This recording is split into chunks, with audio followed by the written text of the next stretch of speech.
Aujourd'hui encore, lui, la mouche est une mise, mais c'est aujourd'hui que j'ai du temps pour écorer mes bio. Donc, on va commencer par se faire une coupe droite, parce qu'évidemment, on a abattu à hache. Donc, pour faire le traçage, le layout en bon français de notre pièce écorée, on va avoir besoin d'avoir une face qui va être droite sur le bout. Ce qui va faciliter beaucoup le traçage. Donc, on y va aussi avec le ciotte.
Une fois que nos deux bouts vont être coupés droit, on va être rendu à l'étape du layout en bon français. On va marquer le bout de notre bille pour disposer notre pièce de bois à l'intérieur, ce qu'on va vouloir rechercher comme dimension finale.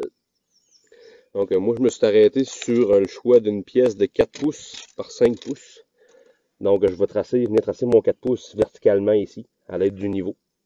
Puis ensuite je vais tracer mon 5 pouces sur l'autre sens. Ce qui est important quand on fait le layout, c'est de commencer par le fin bout pour être sûr qu'on va avoir assez de place à l'autre bout dans le fond, pour notre pièce de bois sans avoir trop de faux bois. Si on commence par le gros bout, on peut se rendre compte rendu à l'autre bout qu'il nous en manque un peu. Fait que c'est plus facile quand on commence par le petit bout de la pièce. Donc ici, si je me centre un peu, j'aurai une pièce de 4 pouces, comme ça. Je vais tracer deux lignes de niveau.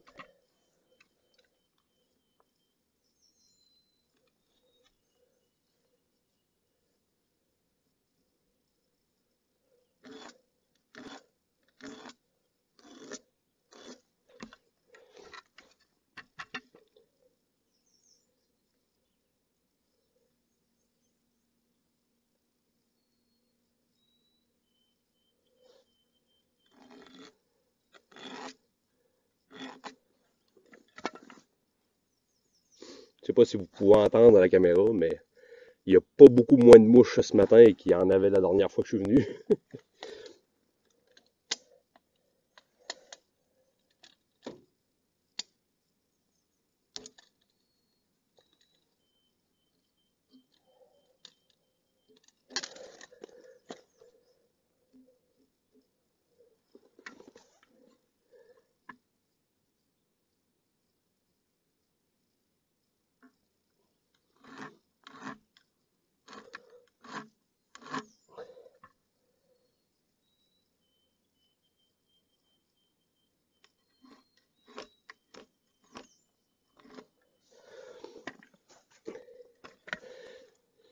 Donc là, ça va être le dessin de notre pièce de bois finale. Dans le fond, ça, pourquoi je prolonge les lignes en haut, c'est que je vais m'en servir pour me tirer des lignes de craie, des chocklines à longueur. C'est ça qui va devenir ma référence pour pouvoir venir écorer mon bio. Fait que je vais recommencer à l'autre bout. Je vais me tracer, puis ensuite je vais enlever un bout d'écorce ici qui va me faciliter la vie pour faire mes chocklines puis pour la visibilité de celui-là par la suite.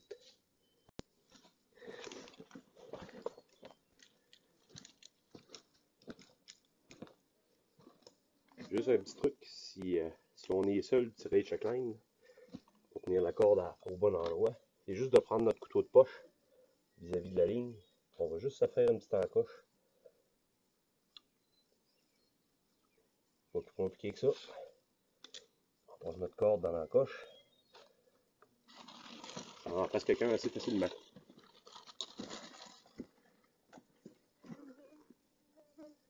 quand on tire le checkline, très important de ne pas tirer la corde vers le centre du bio, mais vraiment parallèlement à la face verticale qu'on veut écarrer.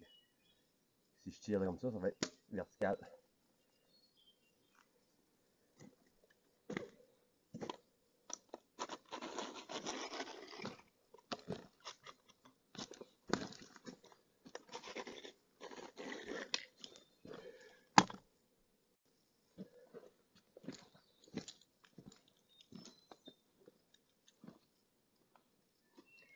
Alors, de la même façon un peu que je vous présentais dans mon vidéo Mange de hache en érable épisode 1, dans le fond, ce qu'on va vouloir faire, on va vouloir se créer une série d'encoches qui vont venir jusqu'à notre ligne de checkline.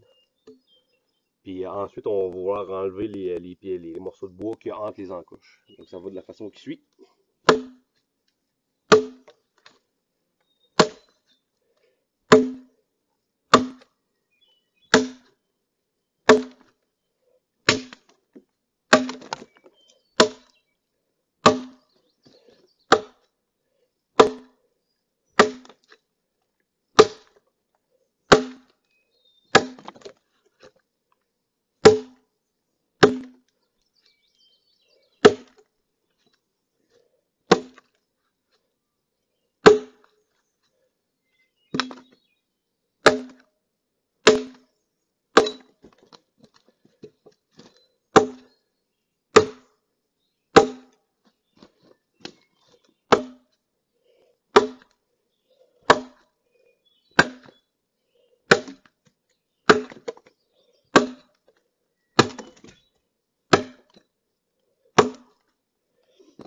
Ce qu'on va vouloir faire dans le processus, c'est vraiment de vouloir garder le fond de nos encoches vraiment vertical, perpendiculaire au sol. C'est que dans le fond des encoches va devenir notre référence pour venir écarrer notre bio. Si on ne va pas chercher, si on reste trop loin de notre ligne, il va nous rester beaucoup de bois à enlever pour venir rejoindre notre ligne dans notre écarissage final.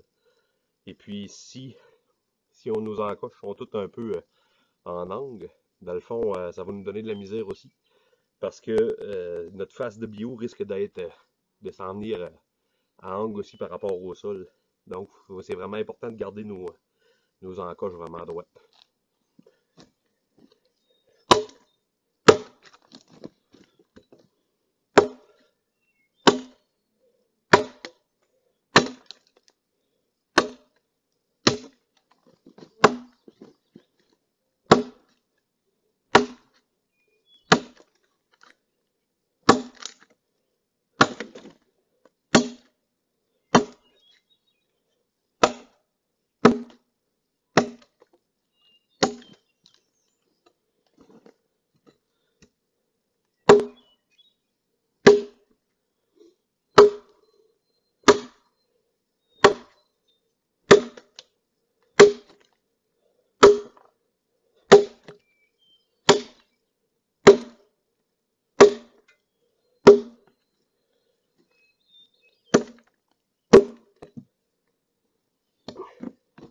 En passant, pour écarrer, moi personnellement, je trouve qu'une hache intermédiaire de 24-26 pouces va être la meilleure grosseur à utiliser. Dans le fond, c'est parce que si on a un manche qui est trop long, dans le fond, on va être obligé de choquer, de couper sur notre manche.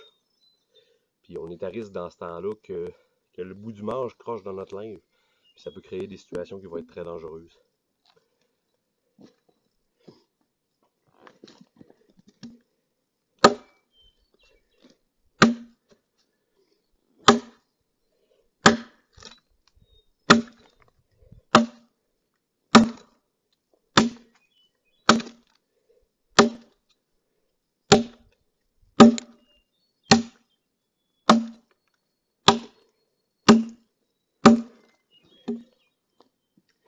Une fois qu'on a plusieurs encoches de fait sur la longueur du bio, dans le fond, ce qu'on va vouloir faire, c'est venir enlever les pièces de bois qu'il y a entre les encoches. Très prudent, encore une fois, parce que nos jambes sont proches.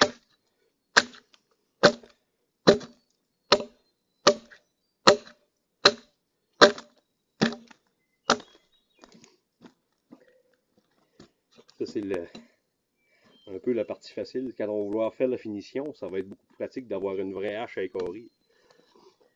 J'en ai une dans mon garage, elle est en processus de restauration. Donc aujourd'hui, elle n'est pas prête, donc je vais continuer d'utiliser. C'est tout à fait possible de faire toute la job avec une hache comme ça. Ça, c'est une 2 livres et quart, 26 pouces de manche. Tout à fait possible de le faire, sauf que ça va laisser un fini qui va être plus rough en bon français.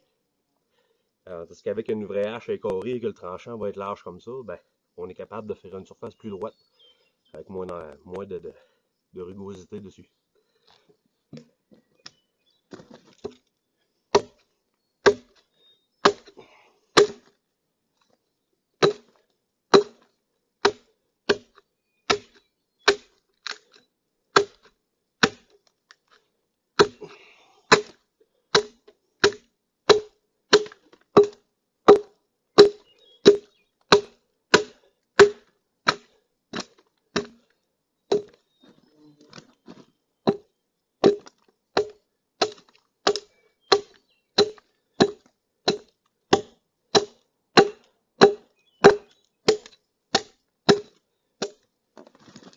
Donc on voit que c'est un peu le même principe que l'hiver dernier avec mon bio d'érable. On y a enlevé les pièces pour suivre notre phase de bois. Si on veut faire un peu de finition, on va pouvoir utiliser une hache qui va être plus délicate. Qui est aussi la même hache que je vous montrais l'hiver dernier. À laquelle une hache plus légère va nous donner plus de contrôle sur ce qu'on fait. On peut y aller plus délicatement. Juste pour adoucir la surface.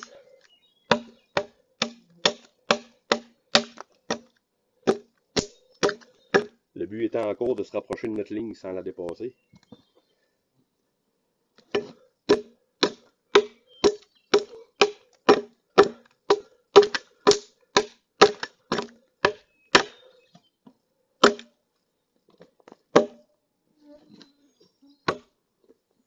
Donc je continue un bout là-dessus puis je vous reviens quand ça sera terminé. Donc une fois écoré, une face devrait ressembler à peu près à ça. Surtout pour ceux qui, comme moi, utilisent une hache ordinaire plutôt qu'une hache à écorer. Ça peut arriver des fois qu'il reste des petites encoches de marquage. Mais ça, dans mon cas à moi, vu que ça va être pour la structure d'en dessous d'une galerie, c'est comme plus ou moins important. Juste un petit truc en passant de même. Tout ce qu'il y a à terre de chips, de copeaux de bois, on peut le laisser là. C'est pas une mauvaise idée parce que, dans le fond, si jamais on devait passer toute ouette, plutôt que notre hache à le frapper par terre, dans la roche, puis dans la terre, puis etc., puis venir gâter notre affilage, ben, dans le fond, ça va venir juste taper sur des copeaux de bois, donc ça protège vraiment notre hache. Donc, moi, je vais continuer sur mon travail et je vais vous laisser là-dessus. Donc, je vous inviterai à cliquer j'aime puis à vous abonner pour plus de contenu.